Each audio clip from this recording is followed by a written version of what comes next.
Hello everyone, welcome to Vivek Agri. इस video में हम एग्रीकल्चर इंजीनियरिंग के नोट्स के बारे में देखेंगे, रिवीजन करेंगे पूरा और ज़्यादातर हम कोशिश करेंगे ऑब्जेक्टिव पार्ट को कवर करने की। मतलब यहाँ से मैक्सिमम ऑब्जेक्टिव क्वेश्चन आएंगे। तो चलिए शुरू करते हैं। सोर्सेस ऑफ फॉर्म पावर पे, मतलब फॉर्म पर कौन कौन से पावर के सोर्सेस हैं। तो पहला है ह्यूमन पावर, मतलब ह्यूमन द्वारा। तो इसमें क्या है, a strong man can develop maximum power of about 75 watt for doing farm work. मतलब जो एकदम स्ट्रॉन्ग मैन है वो फार्म वर्क करने के लिए मैक्सिमम कितना पावर जनरेट कर सकता है, 75 वाट। 75 वाट को एचपी में क्या बोलेंगे, अबाउट 0.1 एचपी। तो दोनों तरीके से याद रखिएगा, 75 वाट भी, 0.1 एचपी भी। फिर एवरेज में देख लें, वो था कि स्ट्रॉन्ग मैन होगा तभी 75 वाट जनरेट करेगा, लेकिन एक एवरेज मैन है, एवरेज ह्यूमन है, तो वो कितना जनरेट कर सकता है। The average human power availability for doing farm work are as follows. अगर मेल है तो 60 वाट, फीमेल 48 वाट, चिल्ड्रेन 30 वाट। अब किलो वाट में याद करने की जरूरत नहीं है, वो 1000 से डिवाइड कर दीजिएगा तो आ जाएगा इसमें भी। अब आते हैं एनिमल पावर पे। एनिमल पावर कितना है, power developed by an average pair of bullock about 1 HP for usual farm work. मतलब एनिमल पावर में जो बुलक है, इसमें हम पेयर ऑफ बुलक को देखेंगे, न कि सिंगल बुलक को। तो वो पेयर ऑफ बुलक कितना है, 1 एचपी फार्म वर्क, मतलब फार्म वर्क करने के लिए 1 एचपी तक पावर जनरेट कर सकता है। और वही केवल एक बुलक का पूछेगा तो 0.5 एचपी। इसे अच्छे से याद कर लीजिएगा। The average force a draft animal can exert is nearly 1/10 of its body.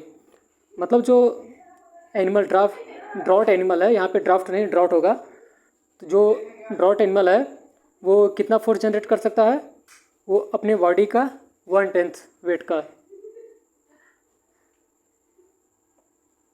अब ड्रॉट एनिमल पे आते हैं। Power availability from draught animal are related to its body weight. यहाँ पे हमने देख ही लिए फिर से कि जो ड्रॉट एनिमल्स है वो अपने बॉडी वेट के हिसाब से ही पावर को जनरेट कर पाते हैं। अब देख लीजिए कितना कितना जनरेट करते हैं। On the basis of body weight draught animals are classified as. मतलब बॉडी वेट के हिसाब से ड्रॉट एनिमल्स को अलग अलग क्लासीफाई किया गया है। स्मॉल के लिए क्या है, अगर 200 से 300 केजी के बीच में है तो वो स्मॉल है। मीडियम में 301 से 400 केजी, लार्ज में 401 से 500 केजी, और हैवी में अबव 500 केजी। तो इसे भी देखिएगा, पूछा जाता है ऑब्जेक्टिव एग्जाम में। अब देख लेते हैं डिफरेंट अलग अलग एनिमल्स अपने कितना परसेंट बॉडी वेट का पावर जनरेट करते हैं। Power available from draught animals is related to its body weight. तो बुलक जो है about 10% of body weight, buffaloes about 12% of body weight, camels about 18% of body weight, donkeys about 32% of body weight. इतना percent ये generate करते हैं।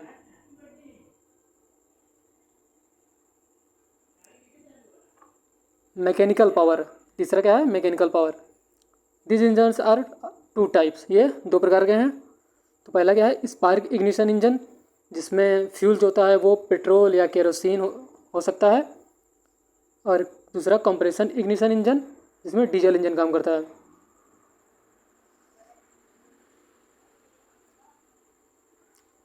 अब thermal efficiency of petrol engine varies from 25 to 32%, और diesel engine का कितना है, 32 से 38%। Tractor are available in following classes depending upon horse power. मतलब हॉर्स पावर के बेसिस पे ट्रैक्टर को डिफरेंट क्लासेस में डिवाइड किया गया है। तो देखा जाए कितने क्लासेस हैं।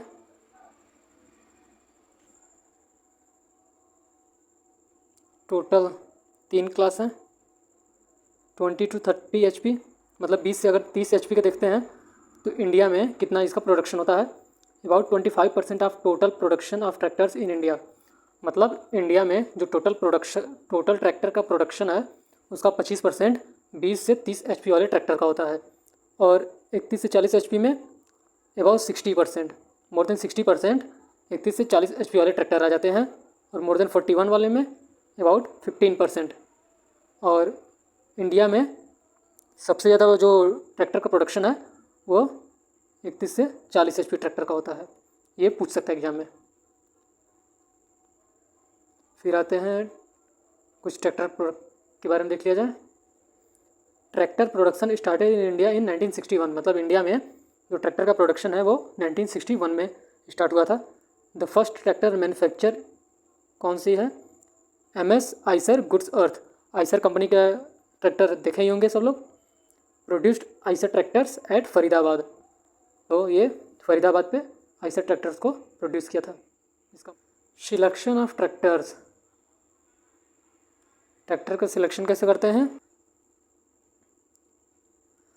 तो लैंड होल्डिंग के हिसाब से देखेंगे तो क्या है, अंडर सिंगल क्रॉपिंग पैटर्न, मतलब अगर हम सिंगल क्रॉप पैटर्न को फॉलो कर रहे हैं, पहले साल राइस, दूसरे साल भी राइस, तीसरे साल भी राइस, तो इसमें क्या है, कितना HP पावर चाहिए हमें? 1 HP for every 2 hectare of land, मतलब 2 हेक्टेयर लैंड के लिए हमें 1 HP का पावर चाहिए। तो इसके लिए क्या होगा, अगर हमें 40 है, हमारे पास 40 हेक्टेयर फॉर्म है, तो हमें 20 से 25 HP का ट्रैक्टर चाहिए, सूटेबल होगा। मतलब अगर 40 हेक्टेयर फॉर्म को हमें प्लानिंग करनी है तो 20 से 25 HP ट्रैक्टर की रिक्वायरमेंट होगी। अब एक क्वेश्चन देख लिया जाए किस तरह से क्वेश्चन पूछता है एग्जाम में। तो ये रहा question, for cultivating land of around 40 hectare, मतलब 40 हेक्टेयर लैंड को कल्टिवेट करने के लिए, और मोनोक्रॉपिंग है, मतलब एक ही क्रॉपिंग पैटर्न फॉलो हो रहा है, एक क्रॉप को लगा रहे हैं। What HP tractor is preferred, तो अभी हमने देखा 40 हेक्टेयर लैंड के लिए कितना होता है, 20 से 25, मतलब B वाला आंसर।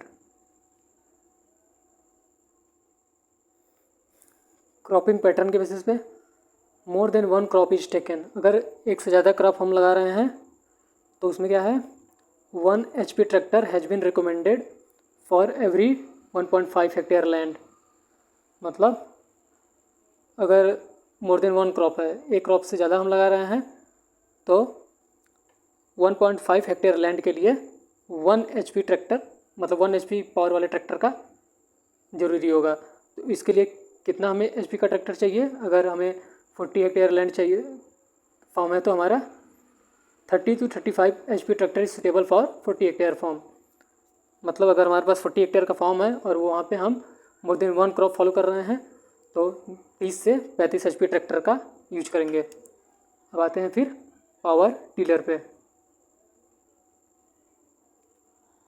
पावर टिलर ये वर्ल्ड में कब आया? Power tiller came in world 1920। ये काफ़ी इंपॉर्टेंट क्वेश्चन है, बार बार पूछ देते हैं।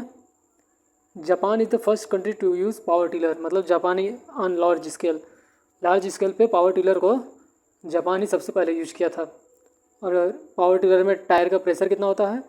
1.1 to 1.4 kg पर सेंटीमीटर स्क्वायर, या फिर PSI में देखेंगे तो 15.5 to 20 PSI।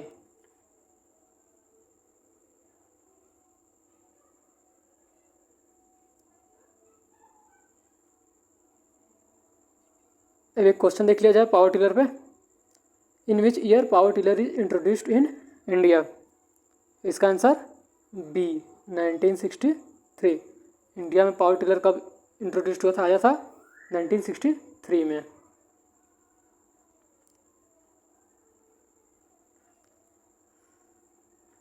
Status of farm power in India, इसमें क्या है?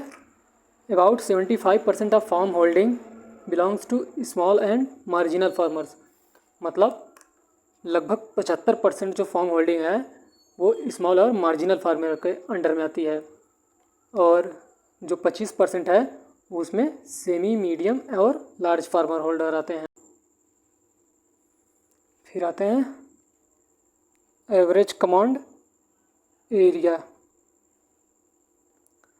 1 pair of draught animal 2 hectare. अगर 1 पेयर ऑफ ड्रॉट एनिमल है तो उसका एवरेज कमांड एरिया कितना है 2 हेक्टेयर। पावर टिलर का कितना है 5 hectare.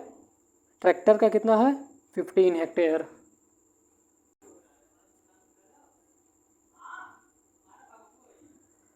For 1000 hectare of cultivated land, मतलब अगर हमें 1000 हेक्टेयर लैंड को कल्टिवेट करना है तो कितने बुलक्स, कितने पावर टिलर और कितने ट्रैक्टर्स की ज़रूरत पड़ेगी, मतलब अलग अलग कितने की ज़रूरत पड़ेगी। अगर हम बुलक्स से कल्टिवेट करेंगे 1000 हेक्टेयर ऑफ लैंड तो 500 पेयर चाहिए। 500 पेयर मतलब 1000 बुलक चाहिए। अगर हम पावर टिलर से 1000 हेक्टेयर को कल्टिवेट करते हैं तो हमें 200 पावर टिलर चाहिए। और अगर हम ट्रैक्टर से करते हैं तो 67 ट्रैक्टर चाहिए 1000 हेक्टेयर को कल्टिवेट करने के लिए। अब आते हैं कुछ एनर्जी रिलेटेड टॉपिक पे। About 54% energy in crop production comes from direct sources, मतलब जो क्रॉप प्रोडक्शन में 54% एनर्जी है वो डायरेक्ट सोर्स से आती है।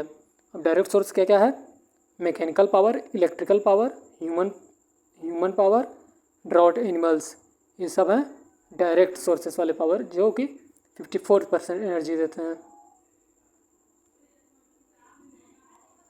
फिर आते हैं जो रिमेनिंग 54% के बाद है, the remaining 46% power comes from indirect sources. Indirect sources क्या क्या हैं, fertilizers, chemicals, seed, farm yard and manure. Weeding से रिलेटेड कुछ देख लिया जाए। खुरपी, इसे तो सब जानते ही होंगे, सबसे आसान इक्विपमेंट है, हर घर में मिल जाता है ये। मोस्ट वर्सेटाइल हैंड हो, सबसे ज़्यादा वर्सेटाइल हैंड हो यही है।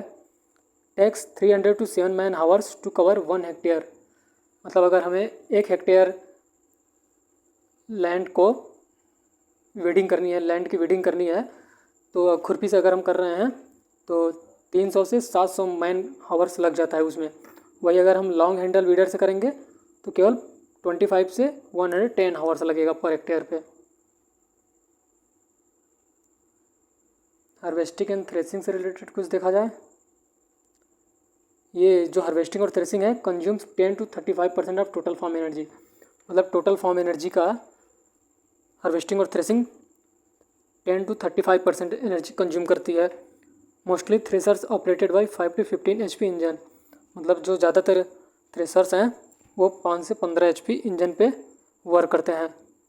रीपर बाइंडर क्या है, इस हार्वेस्टिंग कैपेसिटी इज 0.25 से 0.35 hectare per hour. Reaper binder, इसमें इन सब में ज़्यादातर ये हार्वेस्टिंग कैपेसिटी ये सब पूछा जाता है, तो इसे देखिएगा, याद कीजिएगा। Animal drawn improved implement, the field capacity of traditional implement is about 0.3 to 0.4 hectare per day and दस वर्क आउटपुट इज लो। मतलब जो एनिमल ड्रॉन इम्प्रूव्ड इम्प्लीमेंट हैं, एनिमल से जो होते हैं इम्प्लीमेंट यूज किए जाते हैं एनिमल के द्वारा ट्रेडिशनल तरीके से, उनका फील्ड कैपेसिटी जो होता है वो बहुत ही कम है, 0.3 से 0.4 हेक्टेयर पर डे, तो इसलिए इसका वर्क आउटपुट भी काफ़ी लो है। अब रोटावेटर देखा जाए। रोटावेटर क्या है, इसे हम प्राइमरी और सेकेंडरी टिलेज एक साथ कर लेते हैं, जिससे कि ये टाइम की बचत होती है और एनर्जी की बचत होती है। रोटावेटर एनर्जी इफिशिएंट इक्विपमेंट, इसीलिए इसको एनर्जी इफिशिएंट इक्विपमेंट बोलते हैं। Saves 32 to 35% time energy in heavier soil, मतलब हैवियर सॉयल में ये 32 से 35% तक टाइम और एनर्जी को सेव करती है। रोटो टिलेज देख लिया जाए।